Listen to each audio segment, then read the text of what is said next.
দুনিয়ার সব কিছু করলেন সুন্দর করে, আলোকসজ্জা করে, ভালো করে, কিন্তু যেখানে যাওয়ার পরে আর ফিরে আসার কোনো সিস্টেম নাই, আপনি ওইখানে যাইতেছেন কোন রকম, এটা কি হবে?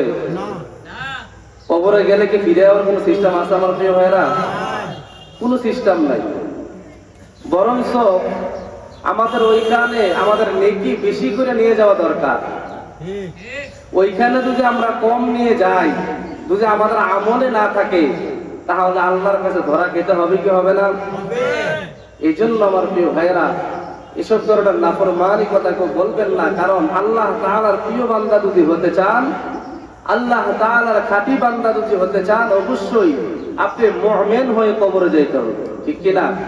আর আপনি মুমিন যদি হন, তখনই আপনার কপালে, আপনার জীবনে, আপনার মৃত্যুর আগে আপনার কালেমা নসিব হবে। আর মুমিন মুসলমান না হইয়া কবরে যাইলে উপায় থাকবে না আমার প্রিয় ভাইয়েরা।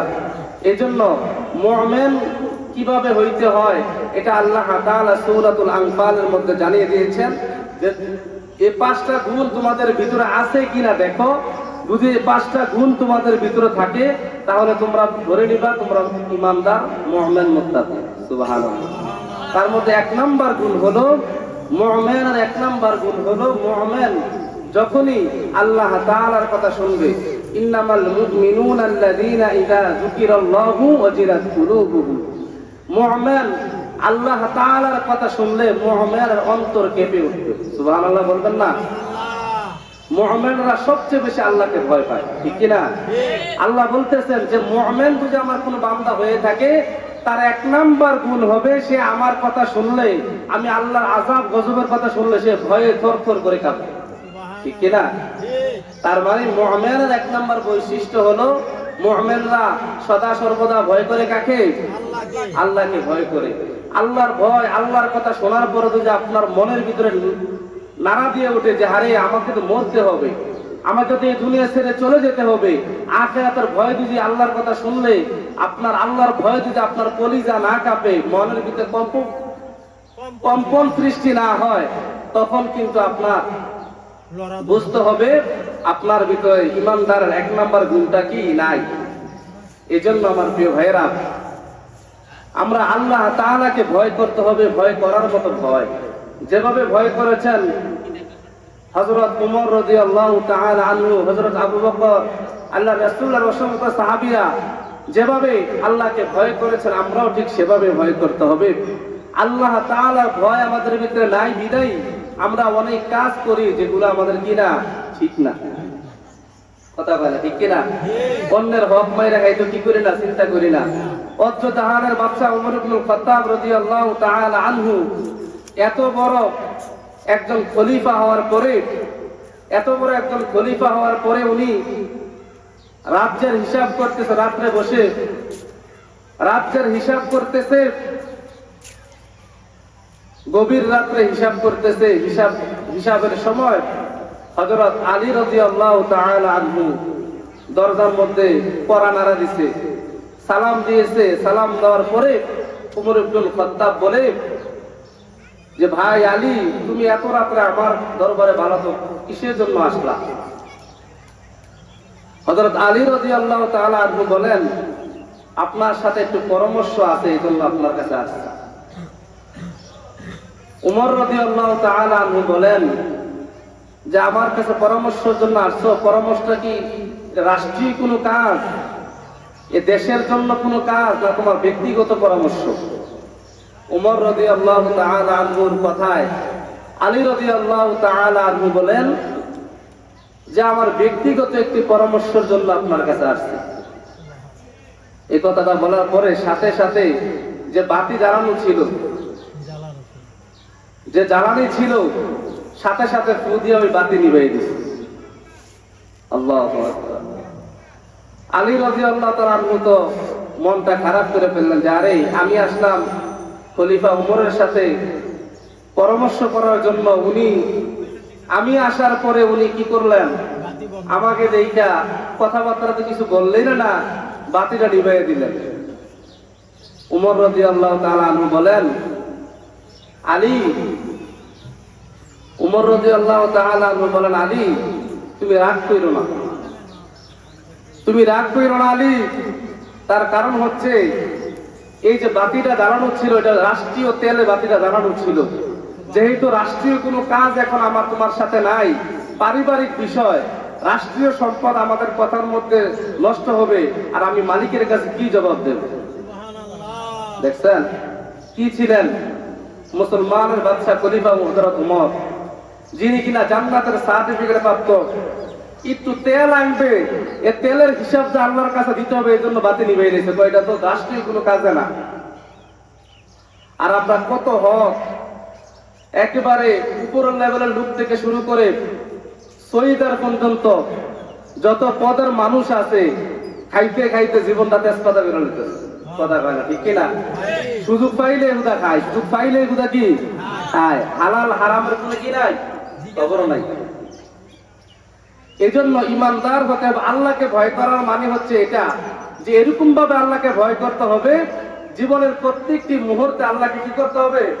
হিসাব করে চলতে হবে, মালিককে ভয় করতে হবে।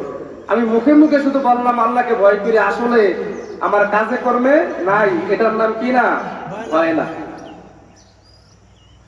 এই জন্য আল্লাহ রাব্বুল আলামিন বলেন, ইন্নামাল মুমিনুনা আল্লাযীনা ইযা যুকিরাল্লাহু ওয়াজিলাত কুলুবুহুম। তোমরা যদি মুমিন হইতে চাও, তোমরা যদি আল্লাহর খাঁটি বান্দা হতে চাও, এক নাম্বার গুণ যেটা অর্জন করতে হবে সেটা হলো আল্লাহর কথা শুনলে তোমার অন্তর কাঁপে কিনা, আল্লাহর ভয়ে তোমার অন্তর কাঁপে কিনা সেটার দিকে খেয়াল রাখতে হবে, ঠিক কিনা? তাহলে মুমিনের এক নাম্বার ভয়, মুমিনের এক নাম্বার গুণ হলো মুমিন আল্লাহর কথা শুনলে ভয়ে থরথর করে কাঁপবে।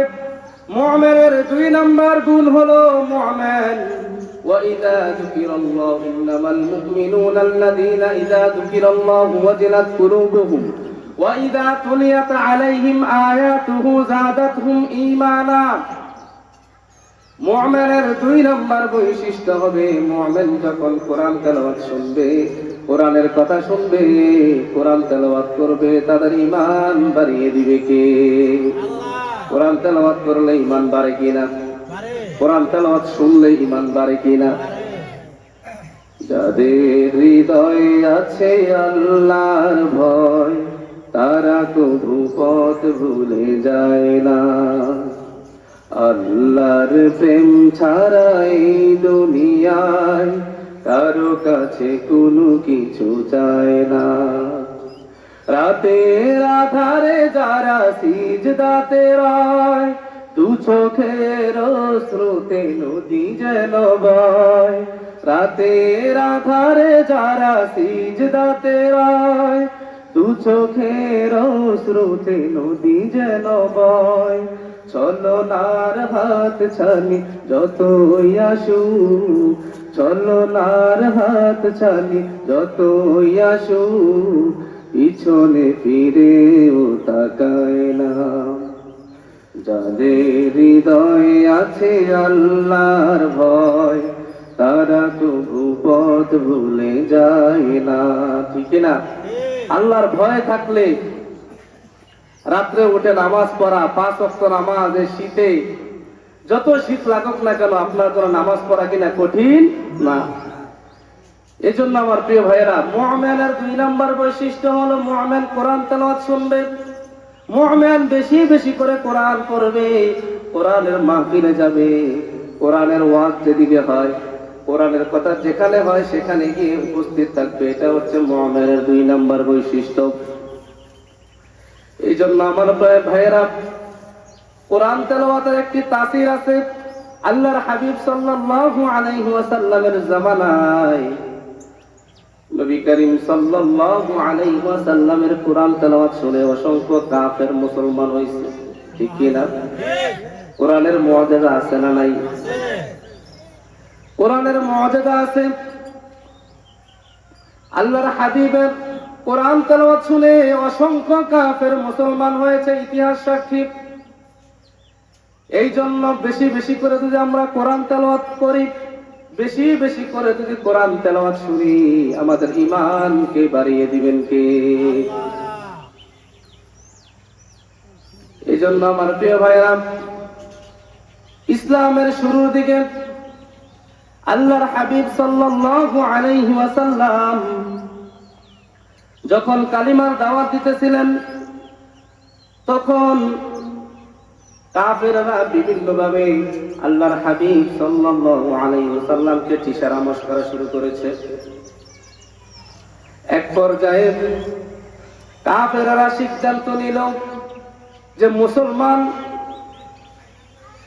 মুহাম্মদ যে কোরআনের কথা বলে সেই কোরআনের মতো আমরা দুই একটা কোরআন বানাই, তাহলে আশা করা যায় মুহাম্মদের দলে আর কেউ যাবে না।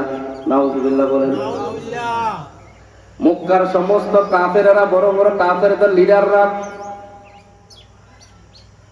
তারা সবাই মিলে সিদ্ধান্ত নিল যে আমরাও মুহাম্মদের মতো একটি কোরআন নাজিল করব, ওইটা থেকে আরো ভালো করে একটি কোরআন নাজিল করব, যেন মুহাম্মদের কথা কেউ না শুনে, মুহাম্মদের কাছে কেউ না যায়। তারা সবাই পরামর্শ করে, আরবের তখন বিশ্ববিখ্যাত কবি লাবিব ইবনে রবি রহমাতুল্লাহি আলাইহি, উনি ছিলেন আরবি ভাষার সাহিত্য কবি। ওনার কাছে গেলেন। আরবের কাফেররা, আবু জাহেল, আবু লাহাব, উতবা, সাইবা, তারা সকলে লাবিব ইবনে রবি রহমাতুল্লাহি আলাইহির কাছে গিয়ে হাজির হয়ে গেলেন। গিয়ে বলতেছে, ও লাবিব ইবনে রবি, তোমার কাছে আমরা একটা আরজি নিয়ে আসছি। আমাদের ভাতিজা মুহাম্মদ, সে একটি কোরআনের দাওয়াত দেয়, আসমানি কোরআন নাকি সে কোরআনের দাওয়াত দেয়, তার জ্বালায় আমরা বাঁচতেছিলাম। তোমার কাছে আমরা অনেক বড় আশা নিয়ে এসেছি, সেটা হচ্ছে সে যে কোরআন বানায়া পড়ে, সে যে কোরআনের কথা মানুষকে বলে, ওইরকম হুবাহুব করে একটি কোরআন তুমি বানায়া দিবা। লাবিব ইবনে রবি রহমাতুল্লাহি আলাইহি বলেন যে আমার জন্য এটা কোনো ব্যাপারই না, কারণ আমার তো অনেক জ্ঞান আল্লাহ তাআলা দিয়েছেন, আমার জীবনে হার বলতে কোনো শব্দ নাই। তবে আপনার একটা কাজ করতে হবে, আমাকে একটা স্যাম্পল দিতে হবে, স্যাম্পল কোরআনটা কেমন। সুবহানাল্লাহ বলেন। তো আমি স্যাম্পল ছাড়া কিন্তু আমি কিভাবে দ্বিতীয় কোরআন লিখবো, একটা স্যাম্পলের দরকার আছে না নাই? লাবিব ইবনে রবি রহমাতুল্লাহি আলাইহিকে নিয়ে আরবের বড় বড় কাফেররা মুহাম্মদের কাছে চলে গেল। যে স্যাম্পল আনার জন্য হইলে তো মুহাম্মদের কাছে যাইতে হবে, কারণ দ্বিতীয় কোরআন তো আর বাংলাদেশে পৃথিবীতে নাই। কথা কয় না? লাবিব ইবনে রবি রহমাতুল্লাহি আলাইহিকে নিয়ে কাফেররা, বড় বড় মক্কার কাফেররা স্যাম্পল আনার জন্য মুহাম্মদের কাছে যায়। নবী মুহাম্মদুর রাসূলুল্লাহ সাল্লাল্লাহু আলাইহি ওয়াসাল্লামের কাছে যাওয়ার পরে লাবিব ইবনে রবি রহমাতুল্লাহি আলাইহি বলে, হযরত লাবিব তখনও মুসলমান হয় নাই। লাবিব ইবনে রবি রহমাতুল্লাহি আলাইহি বলেন, আপনি কোন আল্লাহর দাওয়াত দেন, কোন কোরআনের দাওয়াত দেন, দয়া করে আমাকে একটু শোনান। সুবহানাল্লাহ পড়েন। বলতেছে, আপনি কোন আল্লাহর দাওয়াত দিচ্ছেন, আপনি কোন কোরআনের দাওয়াত দিচ্ছেন, দয়া করে আমাদেরকে একটু শোনান। উনি গিয়েছে মূলত কোরআনটাকে শুনে হুবাহুব একটা কোরআন বানানোর উদ্দেশ্যে। আল্লাহর হাবিব সাল্লাল্লাহু আলাইহি ওয়াসাল্লামের কাছে যাওয়ার পরে আল্লাহর হাবিব সাল্লাল্লাহু আলাইহি ওয়াসাল্লাম কোরআনের সবচেয়ে ছোট সূরা কাউসার, আছে না নাই? কোরআনের সবচেয়ে ছোট সূরা আল্লাহর হাবিব সাল্লাল্লাহু আলাইহি ওয়াসাল্লাম সাথে সাথে পাঠ করা শুরু করলেন। বিসমিল্লাহির রহমানির রহিম। ইন্না আ'তাইনাকাল কাউসার ফাসাল্লি লিরাব্বিকা ওয়ানহার ইন্না শানিআকা হুয়াল আবতার। সুবহানাল্লাহ বলেন। কুরআনুল কারীমের ছোট্ট এই সূরাটি আল্লাহর হাবিব যখন সুমধুর সুরে, আরে কোরআন যে নবীর উপর নাজিল হয়েছে, ওই নবী কোরআন পড়তেছে, সুন্দর হবে কি হবে না? আল্লাহু আকবার বলেন। কত সুমধুর কণ্ঠে আল্লাহর হাবিব সাল্লাল্লাহু আলাইহি ওয়াসাল্লাম যখন সূরা কাউসার শোনালেন, লাবিব ইবনে রবি রাহমাতুল্লাহি আলাইহি গেছে কোরআন বানাইতে, আল্লাহর হাবিবের মুখে সূরা কাউসারের তেলাওয়াত শুনে বলতেছে, ও মুহাম্মদ, আমার কোরআন বানানোর কোনো প্রয়োজন নাই, আপনি আমাকে এই মাত্র এখনই আমাকে কালেমা পড়ে মুসলমান বানায়া দেন। এখন কোন তো কাফেররা কি রাগ হইছে না হইছে? লয়ে গেলাম তারে কোরআন বানানোর লাগে নিজে দিন মুসলমান হয়ে গেল, কথা কয় না? আনলাম তারে কোরআন বানানোর লাইগাতে নিজে দিন মুসলমান হয়ে গেল, বুঝলাম না। এখন কাফেররা কয়, লাবি বুঝলাম না তোমার কাহিনী, তোমার আনলাম কি লাগা, তুমি করলা কি কাম? তোমার আনলাম কোরআন বানানোর জন্য, কিন্তু তুমি নিজেই মুহাম্মদের হাতে কালেমা পড়ে মুসলমান হয়ে গেলা। লাবিব ইবনে রবি রাহমাতুল্লাহি আলাইহি বলেন যে এটা যে সত্য কোরআন, এটা যে কোনো মিথ্যা না। এই ছোট্ট একটি সূরা শোনার পরে আমার মনের মধ্যে ইয়াকিন হয়ে গেছে, এটা দুনিয়ার মানুষের কোনো বানানো কোরআন না, এটা আল্লাহর দেওয়া কোরআন। সুবহানাল্লাহ। আমার ইয়াকিন হইছে যে এটা মানুষের বানানো কোনো কবিতা হইতে পারে না। জীবনে আমি লাবিব অনেক কবিতা বানাইছি, আমি লাবিব অনেক কবিতা লিখেছি, অনেক সাহিত্য কাজ করেছি, কিন্তু এত সুন্দর কথা, এত সুন্দর আয়াত আমার বাপের জন্য আমি শুনি নাই। এই জন্য মুহাম্মদের মুখে যখন আমি কোরআন শুনেছি, শোনার সাথে সাথে আমার মন সাক্ষী দিয়েছে এটা সত্য কোরআন, এটা এক আল্লাহর কোরআন। এই জন্য আমি দেরি করি নাই, সাথে সাথে কালেমা পড়ে মুসলমান হয়ে গেছি। এই জন্য আমার প্রিয় ভাইয়েরা, কোরআনের একটি মর্যাদা আছে না নাই? কোরআন শুনলে ঈমান বেড়ে যায়। মক্কার কাফেররা তো আরো রেগে গেল। কাফেররা এখন আওয়াজ করে দিল, এলান করে দিল যে মুহাম্মদের কাছে কেউ ভুলেও আসবা না, কারণ মুহাম্মদ হচ্ছে জাদুঘর। নাউজুবিল্লাহ বলেন। মুহাম্মদ এমন জাদু জানে, মুহাম্মদের কাছে যে আসে সে মুসলমান হয়ে যায়। আমার নবী কি জাদু জানতেন? কিন্তু কাফেরেরা আল্লাহর হাবিব সাল্লাল্লাহু আলাইহি ওয়াসাল্লামকে বিভিন্ন ভাবে কটূক্তি করতেন, গালাগালি করতেন। যে নবীকে কালেমার দাওয়াত দেওয়ার আগে আল আমিন বলে সবাই উপাধি দিয়েছিলেন, ওই নবীকে লা ইলাহা ইল্লাল্লাহু মুহাম্মাদুর রাসূলুল্লাহ, লা ইলাহা ইল্লাল্লাহর দাওয়াত দেওয়ার পরে নবীকে কাফেররা পাগল, জাদুঘর বলা শুরু করেছে, ঠিক কিনা? এই জন্য আমার প্রিয় ভাইয়েরা, মুমিনের 2 নম্বর বৈশিষ্ট্য হলো মুমিন কোরআন তেলাওয়াত শুনলে ঈমান বাড়িয়ে দেয় কে? মুমিনের 3 নম্বর বৈশিষ্ট্য হলো ওয়াইদা তুলিয়াত আলাইহিম আয়াতুহু যাদাতুহুম ঈমানাও ওয়া আলা রাব্বিহিম ইয়াতাওয়াক্কালুন। মুমিনের 3 নম্বর বৈশিষ্ট্য হলো মুমিন সদা সর্বদা ভরসা করবে কার উপরে? কার উপরে ভরসা করবেন? মুমিনের 3 নম্বর বৈশিষ্ট্য হলো মুমিনের যতই বিপদ আসুক, যতই বালা মুসিবত আসুক, যাই কিছু হোক না কেন, মুমিন ভরসা করবে কার উপরে? বিপদে মুসিবতে সহায়তা করো তুমি, দুঃখ বেদনায় সান্ত্বনাও তুমি, হারানোর ব্যথা যখন ঘিরে ধরে আমাকে, আল্লাহ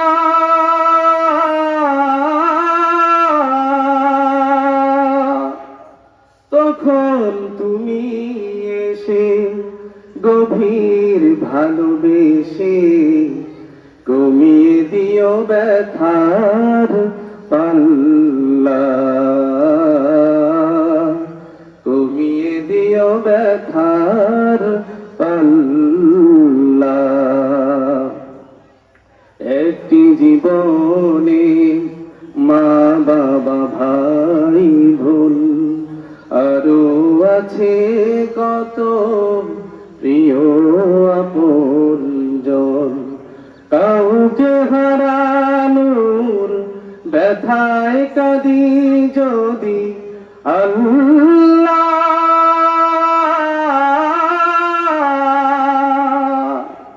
রহম ধারায় ভিজে শরণ করি তোমায় জাল্লা শানুহু জাল্লা জাল্লা শানুহু জাল্লা। বিপদ আপদ যতই কিছু আসুক না কেন ভরসা করব কার উপরে? এই জন্য মুমিন কোন মাজারের কাছে যাবে না, মুমিন আল্লাহ ব্যতীত কারো কাছে যাবে না, যাবে কার কাছে? একমাত্র আল্লাহর কাছে। যতই বিপদ আসুক না কেন, যতই বালা মুসিবত আসুক না কেন, শুধু সুখে থাকলে আল্লাহকে ডাকবেন, শুধু দুঃখে পড়লে আল্লাহকে ডাকবেন, সুখে পড়লে আল্লাহকে ভুলে যাবেন, এমন যত না হয়। ঠিক কি না? মুমিনের বৈশিষ্ট্য হবে সুখে দুঃখে ডাকবেন কাকে? এই জন্য সুখে দুঃখে আমরা আল্লাহকে ডাকবো। মুমিনের 3 নম্বর বৈশিষ্ট্য হলো মুমিনের যতই বিপদ আপদ আসুক মুমিন ভরসা করবে কার উপরে? মুমিনের 4 নম্বর বৈশিষ্ট্য হলো আল্লাযীনা ইউকিমুনাস সালাত। মুমিন সালাত কায়েম করবে। কি কায়েম করবে? সালাত। কথা কয় না? নামাজ পড়তে হবে। নামাজ পড়া ছাড়া মুসলমান হওয়া যাবে নাকি? না। অনেকে আবার কথার কথা কয় যে মনের নামাজ বড় নামাজ। নাউজুবিল্লাহ বলেন। যে আমরা নামাজ মনে মনে পড়ি, আসেনিও? এমন বেয়াদব মার্কা লোক আছে না নাই? নামাজ পড়ে না, আবার নামাজ নিয়ে উল্টা পাল্টা মন্তব্য করে আছে না নাই? এই জন্য আমার প্রিয় ভাইয়েরা, মুমিনের 4 নম্বর বৈশিষ্ট্য হবে মুমিন যেটাই থাকবে, যেখানে থাকবে নামাজ কায়েম করবে। মুমিন নিজেও নামাজ পড়বে, অন্যকে নামাজের তালিম দিবে। ঠিক কিনা?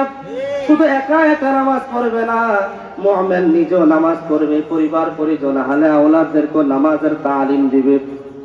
এই জন্য আমার প্রিয় ভাইয়েরা, নামাজ না পড়ে, বিশেষ করে শীতকাল এসেছে, ইমানের পরীক্ষাটা একটু কঠিন হয়ে গেছে।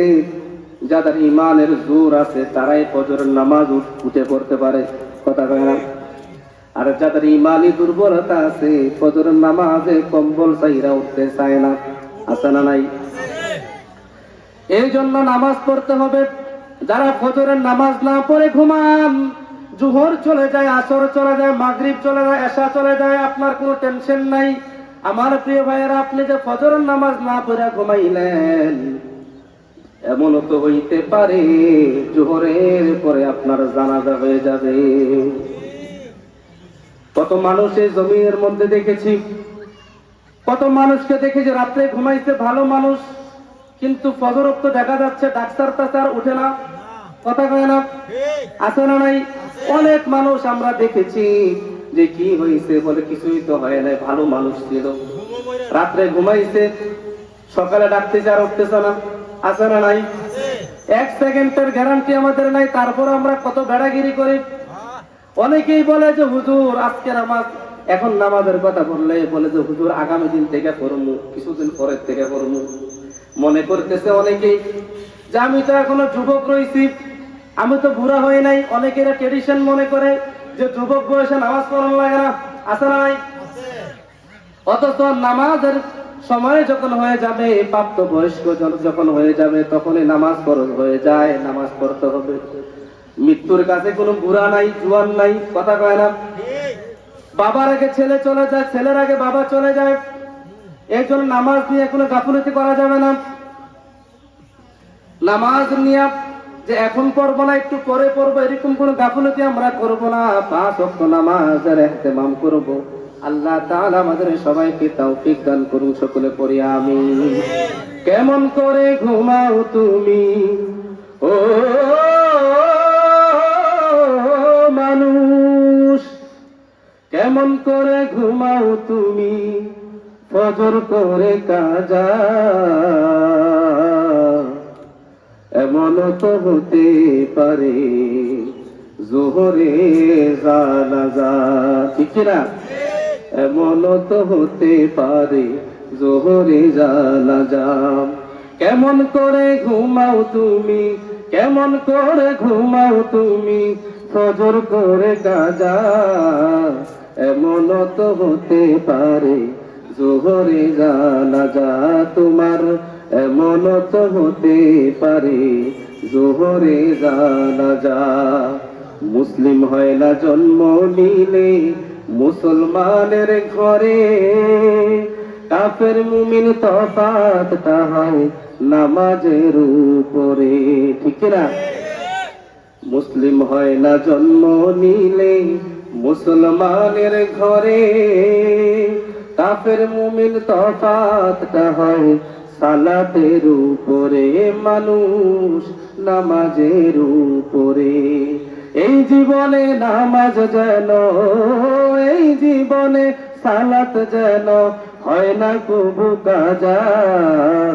এমন তো হতে পারে জোহরে জানাজা তোমার, এমন তো হতে পারে জোহরে জানাজা। কেমন করে ঘুমাও তুমি, কেমন করে ঘুমাও তুমি, ফজর করে কাজা। এমন তো হতে পারে জোহরে জানাজা তোমার, এমন তো হতে পারে জোহরে জানাজা। ঠিক না? আল্লাহ তাআলা আমাদের সকলকে 5 ওয়াক্ত নামাজের ইহতিমাম করার তৌফিক দান করুন। সকলে পড়ি আমিন। এই জন্য আমার প্রিয় ভাইয়েরা, মুমিনের 4 নম্বর বৈশিষ্ট্য হলো আল্লাযীনা ইউকিমুনাস সালাহ। মুমিনের 4 নম্বর বৈশিষ্ট্য হলো মুমিন যেখানে থাকবে, যেভাবে থাকবে, সালাত কায়েম করবে, নামাজ কায়েম করবে। মুমিনের 5 নম্বর বৈশিষ্ট্য হলো আল্লাযীনা ইউকিমুনাস সালাতা ওয়া মিম্মা রাযাকনাহুম ইউনফিকুন। মুমিনের 5 নম্বর বৈশিষ্ট্য হলো মুমিনকে আল্লাহ তাআলা যে সম্পদ দিয়েছেন তা থেকে দান করবে, ব্যয় করবে। কার পথে? কথা কয় না, কার পথে? মুমিনের 5 নম্বর বৈশিষ্ট্য হবে মুমিনকে আল্লাহ তাআলা যে সম্পদের মালিক বানিয়েছেন, যতটুকু সম্পদ আল্লাহ দুনিয়ার মধ্যে দিয়েছেন তা থেকে সাধ্য অনুযায়ী দান করতে হবে, কি হবে না? অনেক টাকাওয়ালা আছে, অনেকেই মনে করে যে আমি টাকা পয়সার মালিক হয়েছে, আমার কাছে গরিব দুঃখীরা এমনি এমনি আসবে। কিন্তু টাকাওয়ালার উচিত হচ্ছে, যদি আল্লাহ তাআলা সমর্থবান বানায়া থাকে, তার উচিত হচ্ছে সমাজের মধ্যে একেবারে নিঃস্ব অসহায় মানুষ কে আছে, কোন জায়গায় দিলে আমার টাকাটা কাজে লাগবে, একটা মানুষ বিপদ থেকে বাঁচবে, ওইটা তো খবর নাই। বরঞ্চ টাকা নিয়ে বাহাদুরি করে সুনামের জন্য টাকা দেয়। আসলে দেখা যায় প্রকৃত পক্ষে সমাজের গরিব অসহায় মানুষকে টাকা দেয় না। ঠিক কিনা? এই জন্য আমার প্রিয় ভাইরা, এই সম্পদ আল্লাহ আপনাকে দিয়েছেন, এই সম্পদ কিন্তু আল্লাহ নিয়ে যেতে পারেন 1 সেকেন্ডের ভিতরে। এই জন্য সম্পদ নিয়ে বাড়াবাড়ি করা যাবে না। কয়েকদিন আগেও আমাদের এয়ারপোর্টে আগুন লেগে কোটি কোটি টাকার সম্পদ নষ্ট হয়ে গেছে। কথা কয় না? এক ভাই বলতেছে যে আমার 100 কোটি টাকার পণ্য চুইরা শেষ হয়ে গেছে, আছে আর কিছু না, 100 কোটি টাকার সম্পদ নাই। যে লোকটা রাত্র ঘুমাইছে, নাকো তেল দিয়ে, কোনো টেনশন নাই, এর পরের দিন মালগুলো সাপ্লাই দিবে, কিন্তু ফজরের সময় উঠে দেখে তার মাল আর মাল নাই, সব আগুনে পুরো সারখার হয়ে গেছে। আছে না নাই? এই জন্য বেড়াগিরি করার কিছু নাই আমার প্রিয় ভাইয়েরা। এই জমিনের মধ্যে আপনি তো ফেরাউনের চেয়ে বেশি শক্তিশালী না, কারুনের থেকে বেশি শক্তিশালী না, হামানের থেকে বেশি শক্তিশালী না। আল্লাহ তার এই জমিনের মধ্যে কত বড় বড় নেতা খেতা টাকাওয়ালা আল্লাহ তাআলা সেকেন্ডের ভিতরে ধ্বংস করে দিয়েছেন। ঠিক কিনা? এই জন্য ক্ষমতা পাইলে বেড়াগিরি দেখানো যাবে না, টাকা থাকলে মানুষের উপরে অন্যায় করা যাবে না। কারণ যে সম্পদ আল্লাহ আপনাকে দিয়েছেন, এই সম্পদ আল্লাহ চাইলে 1 সেকেন্ডের ভিতরে আপনার কাছ থেকে নিয়ে যেতে পারেন। এই জন্য মুমিনের কোনো বেড়াগিরি থাকবে না, মুমিনের কোনো বড়গিরি থাকবে না। মুমিন সদা সর্বদা জমিনের মধ্যে নত হয়ে চলবে, কার ভয়ে? এই জন্য আমার প্রিয় ভাইয়েরা, মুমিনের 5টি বৈশিষ্ট্যের কথা বললাম। আল্লাহ তাআলা বলেন উলাইকা হুমুল মুমিনুনা হাক্কা। যাদের ভিতরে এই 5টি গুণ থাকবে তারাই হচ্ছে প্রকৃত মুমিন। কথাকার? আল্লাহ নিজে বলতেছেন উলাইকা হুমুল মুমিনুনা হাক্কা। যাদের ভিতরে 5টি গুণ থাকবে তারাই হচ্ছে প্রকৃত মুমিন। আর যদি এই 5টি গুণওয়ালা কোন মানুষ হয়ে থাকে, আল্লাহ বলেন আমি তাদেরকে দুনিয়ার মধ্যে 3টা পুরস্কারে পুরস্কৃত করব। কয়টা পুরস্কার? আল্লাহ বলেন 3টা পুরস্কারে পুরস্কৃত করব। লাহুম দারাজাতুন ইনদা রাব্বিহিম। আল্লাহ বলেন যারা এই 5 গুণে গুণান্বিত হবে আমি আল্লাহ তাদের মর্যাদা বাড়িয়ে দেব। সুবহানাল্লাহ। 1 নাম্বার পুরস্কার হলো যারা এই 5 গুণে গুণান্বিত হবে আমি আল্লাহ তাদের মর্যাদা সম্মান দুনিয়ার মধ্যে বাড়িয়ে দেব। মুফাসসিরিনে কেরামরা বলেন মর্যাদা বাড়িয়ে দেওয়ার মানেই হচ্ছে আল্লাহ তাআলা তাকে maaf করে দিয়ে জান্নাত দিয়ে দিবেন। সুবহানাল্লাহ। এইজন্য আমরা পুরস্কার চাই কি চাই না? মুমিনের 5টি গুণ থাকলে আল্লাহ তাআলা যে দ্বিতীয় পুরস্কারে পুরস্কৃত করবেন সেটি হলো লাহুম দারাজাতুন ইনদা রাব্বিহিম ওয়া মাগফিরাতুন ওয়া রিজকুন কারীম। আল্লাহ তাআলা মুমিনকে যে 2 নাম্বার যে পুরস্কারে পুরস্কৃত করবেন, মুমিন বান্দাদেরকে আল্লাহ তাআলা maaf করে দিবেন। সুবহানাল্লাহ। আল্লাহ যদি maaf না করে হাসরের ময়দানে আমরা একটা মানুষই কিন্তু জান্নাতে যাইতে পারবো না। কথা হয় না? ঠিক কি না? আল্লাহ যদি আমাদেরকে হিসাব ধরার মতো ধরে তাহলে কিন্তু হাসরের ময়দানে উপায় থাকবে না। এই জন্য মুমিনের যার ভিতরে 5টা গুণ থাকবে, 2 নাম্বার পুরস্কার হলো আল্লাহ লাহুম দারাজাতুন ইনদা রাব্বিহিম ওয়া মাগফিরা, আল্লাহ তাআলা maaf করে দিবেন। 1 নাম্বার পুরস্কার হলো তার মর্যাদা বাড়িয়ে দিবেন। 2 নাম্বার পুরস্কার হলো তারকে maaf করে দিবেন। 3 নাম্বার পুরস্কার হলো লাহুম দারাজাতুন ইনদা রাব্বিহিম ওয়া মাগফিরাতুন ওয়া রিজকুন কারীম। আল্লাহ তাআলা 3 নাম্বার পুরস্কার হলো সম্মানজনক রিজিকের ব্যবস্থা করে দিবেন। সুবহানাল্লাহ। রিজিকের টেনশন আছে না নাই? কম না বেশি? রিজিকের টেনশনের জন্য রাত নাই দিন নাই, আমরা কত কষ্ট না করতেছি। কথা কয় না? আল্লাহ তাআলা বলেন যারা মুমিন হবে 5 গুণে গুণান্বিত হবে আমি আল্লাহ তাআলা 3 নাম্বার যে পুরস্কারে পুরস্কৃত করব তাকে আমি আল্লাহ তাকে রিজিকের অভাব দূর করে দেব। সুবহানাল্লাহ বলেন। এই জন্য আমার প্রিয় ভাইয়েরা এই 5টি গুণ আমাদের ভিতর থাকার দরকার আছে না নাই? 1 নাম্বার কি মুখস্থ করে যান। যদি মুমিন হইতে চান মুখস্থ করার দরকার আছে না নাই? 1 নাম্বার গুণ হলো আল্লাহর কথা শুনলে অন্তরের ভিতরে ভয় সৃষ্টি হবে। যদি ভয় সৃষ্টি হয় বুঝতে হবে আপনার ভিতরে ঈমান আছে। কথা কয় না? যদি আল্লাহর কথা শুনলে আপনার ভয় না আসে বুঝতে হবে আপনার ঈমানের দুর্বলতা আছে। মুমিনের 2 নাম্বার বৈশিষ্ট্য হবে মুমিন যখনই কোরআন তেলাওয়াত শুনবে, কোরআনের কথা শুনবে, হাদিসের কথা শুনবে, মুমিনের ঈমানকে বাড়িয়ে দিবে কে? আল্লাহ। মুমিনের 3 নাম্বার বৈশিষ্ট্য হবে মুমিন সদা সর্বদা বিপদ আপদে ভরসা করবে কার উপরে? কয়টা গুণের কথা বললাম? 4 নাম্বার গুণ হলো মুমিন 5 ওয়াক্ত নামাজের ইহতিমাম করবে, নিজেও নামাজ পড়বে, পরিবার পরিজন হলে আওলাদ আত্মীয় স্বজন পাড়া প্রতিবেশী তাদেরকেও নামাজের কথা বলবে। ঠিক কি না? মুমিনের 5 নাম্বার বৈশিষ্ট্য হলো আল্লাহ তাআলা যত সম্পদ দিয়েছে সম্পদ অনুযায়ী আল্লাহর রাস্তায় দান করতে হবে। এই 5টা গুণ আমরা হাসিল করতে পারবো কিনা? আল্লাহ তাআলা সবাইকে তৌফিক দান করুন। সকলে পড়ি আমিন।